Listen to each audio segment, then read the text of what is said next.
On résume ça. En début de semaine, un collectif citoyen, grand guillemets, dénonce la présence de publicité de Leroy Merlin sur le site internet de Frontières. Avec la très classique dénonciation des adeptes du pacte germano-soviétique. « regardez là-bas, il y a des méchants, arrêtez-les, regardez, c'est les fachos. » Bon alors, déjà, les Sleeping Giants, qui c'est? On sait pas trop. Ils ont un fonctionnement et un financement extrêmement opaques. Un site brésilien a rapporté qu'ils avaient un financement évidemment de la part de George Soros à hauteur de 600 000 $.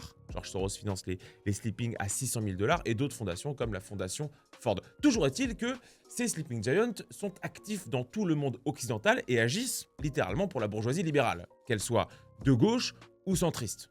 C'est les intérêts du système. C'est un peu l'aile militante du système, les Sleeping Giants. On voit bien le projet des Sleeping Giants, faire pression sur les partis et les médias qui ne vont pas dans le sens du progressisme, du capitalisme sans frein et du libéralisme politique, et en fait moraliser la vie publique en disant eux c'est bien, eux c'est mal. Tout le monde tombe dans le panneau derrière la lutte contre l'extrême droite, et d'ailleurs, vous le verrez, quand l'Occident sera tombé, bientôt, Soros et les Sleeping Giants s'attaqueront aux pays d'Afrique, ils s'attaqueront à l'Asie, ils s'attaqueront au Maghreb, et il ne faudra pas venir pleurer en parlant d'ingérence.